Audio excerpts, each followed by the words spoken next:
and it's going to be so interesting, trust me. We are going to the studio to engage a lawyer. The question before us right now is that we all can agree that rape is a social pandemic. We can see we've engaged previously in previous series a psychiatric doctor who made us realize that rape has to do with mental issue.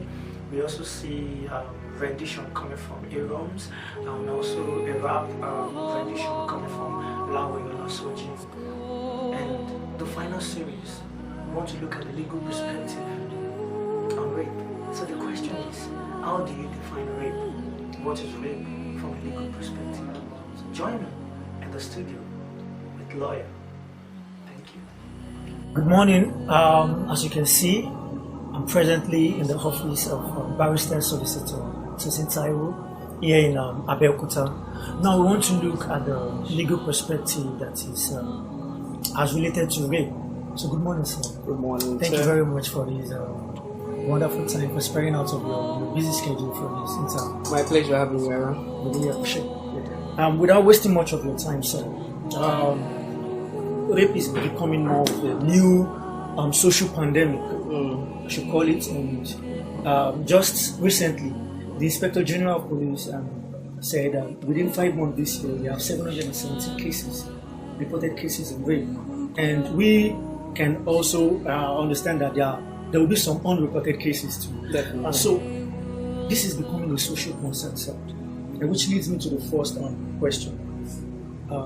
That what is the legal stance towards rape itself? Yeah, the legal stand towards rape. Answering that question, I think we need to know what exactly rape is. And in the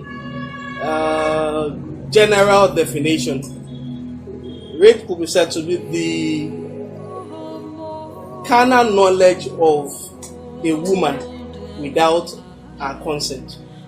That's the layman's definition.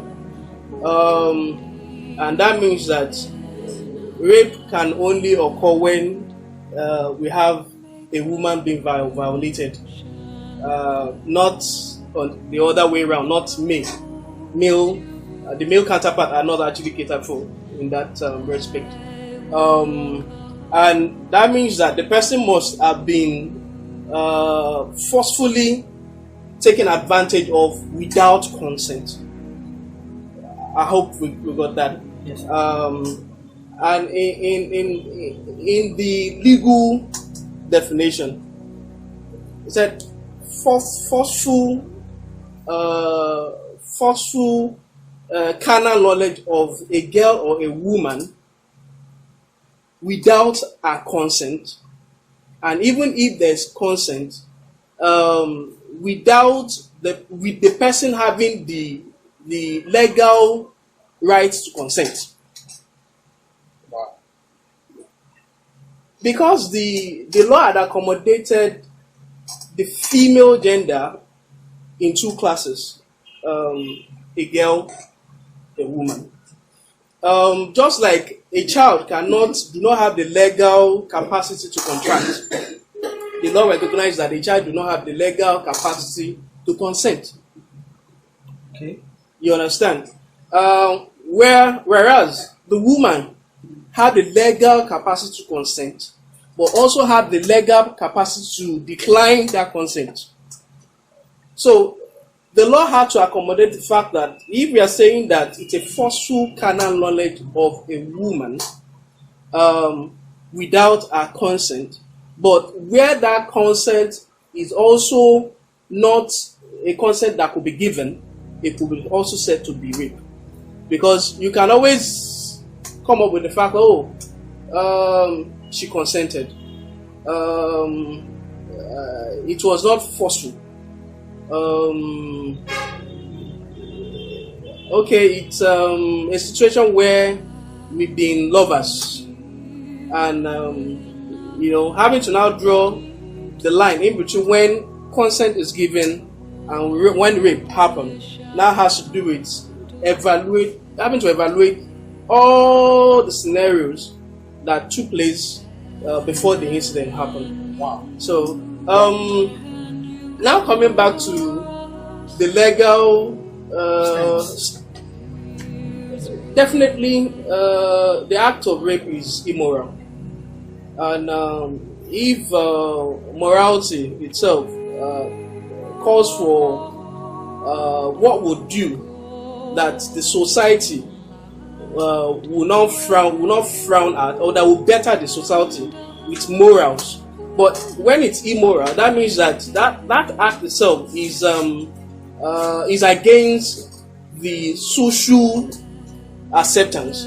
It's not it's against human. How can I put it now? It's a behavior that human race will frown at. That's what makes it illegal itself. But in the legal parlance, in the legal profession, because we are guided by law, and the law determines what is actually a wrong or a right. What will constitute a crime must be clearly defined in a law. Else, if it's not reduced into a law, we can adjudge it to be a crime. And by virtue of section 357 of the criminal code, rape is being adjudged to be a crime, and penalties are attached to it if found guilty. And that's how rape came to be a crime when that act was passed into law. Yeah, thank you, Lawyer Tosin Taiwo. As you can hear from the horse's mouth himself, he made us realize that rape is a criminal offense according to the law, and there's provision made for it to be a punishable offense. So guys, rape is not something you should be about. It is a criminal offense, okay?